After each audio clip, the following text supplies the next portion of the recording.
যে বিএনপি অর্জুন গাছের ছাল হয়ে গেছে, যার যখন মন চায় ছাল কেটে নিয়ে নিজের চিকিৎসায় ব্যবহার করে। বিএনপি অর্জুন গাছের ছালের মতো যার যখন প্রয়োজন কেটে নিয়ে যায়। বিএনপির ভাবমূর্তি নষ্ট করতে জামায়াত হিন্দুদের নিয়ে সমাবেশ করছে, এমন অভিযোগ করেছেন বিএনপির চেয়ারপারসনের উপদেষ্টা মোয়াজ্জেম হোসেন আলাল। পাশাপাশি তিনি ৭১-এর হত্যাযজ্ঞের দায়ে জামায়াতকে নিষিদ্ধের দাবি করেছেন। জাতীয় প্রেস ক্লাবে আয়োজিত এক অনুষ্ঠানে তিনি জামায়াতকে ইঙ্গিত করে বলেন, স্বাধীনতা ও সার্বভৌমত্বের প্রশ্নে জনগণ আর প্রতারণা দেখতে চায় না। ওই অনুষ্ঠানে আলাল অভিযোগ করেন, জামায়াত তৎকালীন সরকারের কাছ থেকেও সুবিধা নিয়েছিল এবং তাদের নেতারা বিভিন্ন সময় ভিন্ন রাজনৈতিক প্ল্যাটফর্ম ব্যবহার করেছে।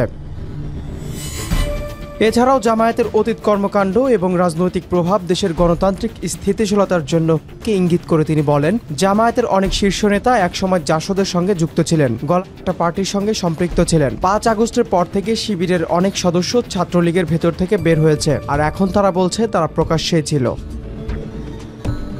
এই সময় জামায়াত রূপ বদলাতে শুরু করেছে বলে অভিযোগ করেছেন তিনি আরও বলেন, জামায়াত হিন্দু সম্প্রদায়কে নিয়ে সমাবেশ করছে যাতে বিএনপির ভাবমূর্তি নষ্ট হয়। বক্তব্যে মোয়াজ্জেম হোসেন আলাল বিএনপিকে অর্জুন গাছের সাথে তুলনা করে দাবি করেন, বিএনপি এখন এমন এক অর্জুন গাছের ছালের মতো যার যখন প্রয়োজন কেটে নিয়ে যায়।